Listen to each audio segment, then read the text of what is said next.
Sunni dan Syiah, Sunni versus Syiah. Dua mazhab ini sejak dari dulu berselisih, serta masing-masing mengaku paling benar. Radius perselisihannya meluas jauh sampai ke ranah kekuasaan atau politik. Artinya, konflik antar mereka bukan hanya sebatas polemik dalam soal ritual, tapi sudah sampai kontak fisik yang berisiko keduanya saling mengucurkan darah, khususnya jika kita lihat yang terjadi di Timur Tengah. Lantas, apa pendapat kita dalam menanggapi perselisihan mereka? Apakah lebih baik memilih bersikap diam, biarkan saja, karena perselisihan mereka tidak mengganggu kenyamanan hidup? Atau sebaliknya, penting dibahas supaya semua tahu siapa mereka dan apa sebenarnya yang mereka perselisihkan. Semua sepakat, agama total bersifat ketuhanan yang mutlak suci dan mutlak benar. Atas alasan tersebut, logika berkesimpulan, bagaimanapun agama tidak akan bisa dieksploitasi untuk dijadikan legalitas, melakukan peperangan dan atau kejahatan dalam bentuk apapun. Selain itu, agama tidak bisa dijadikan dasar penyebab terjadinya polemik, sebab agama aturan hidup yang steril dari cara-cara yang merugikan manusia.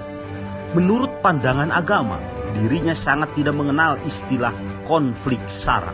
Artinya, hal itu mustahil akan terjadi dan atau semestinya tidak akan terjadi. Selanjutnya, agama tidak memandang perang sebagai jalan terakhir dalam upaya perdamaian. Karena jika agama melegalkan perang sebagai jalan terakhir, dengan sendirinya agama akan dijustifikasi manusia masih memiliki keterbatasan dalam melakukan negosiasi sampai-sampai terjadi kebuntuan dalam menyelesaikan masalah. Bagaimanapun, perang sangat dibenci setiap manusia. Kenapa? Karena perang syarat dengan cerita memilukan, menyedihkan, mengenaskan, serta mengerikan. Singkatnya, pasti penuh dengan rasa duka, yaitu suatu rasa yang amat tidak diharapkan manusia. Kesimpulannya, 100% perang adalah hal yang sangat kontradiktif dengan ajaran agama. Sekali lagi, agama sama sekali tidak memerintahkan terhadap para pemeluknya agar masing-masing diri dibekali dan dilengkapi dengan arit, pedang, dan kelawar. Ingat, perang tidak terjadi secara mendadak seketika.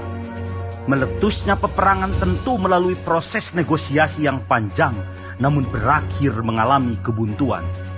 Perlu diketahui, kebuntuan terjadi akibat kelemahan akal dalam menyelesaikan masalah.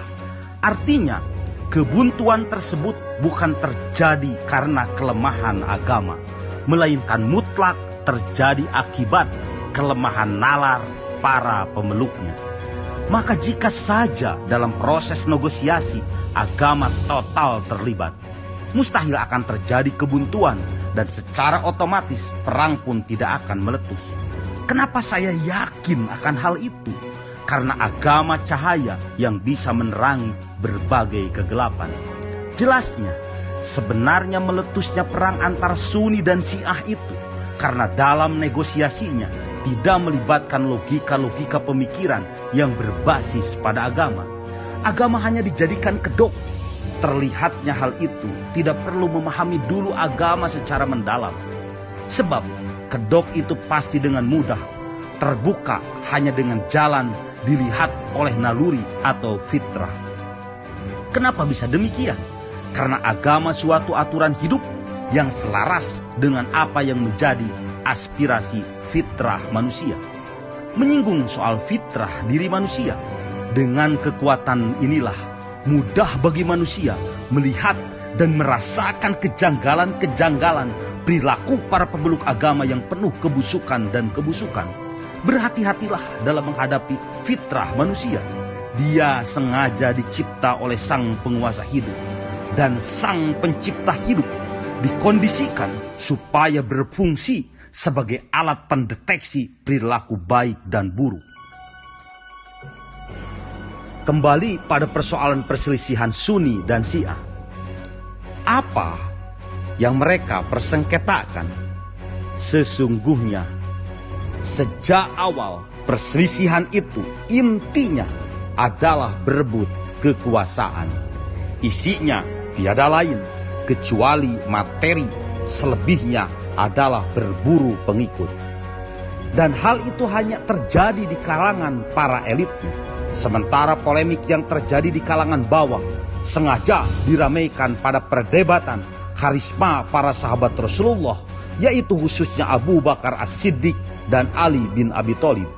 Selebihnya, masalah yang dibesar-besarkan terkait soal perbedaan ritual. Padahal jika itu benar alasannya, kita semua tahu benar semua sahabat Nabi itu memiliki kelebihan masing-masing, terlebih para Khulafaur Rasyidin.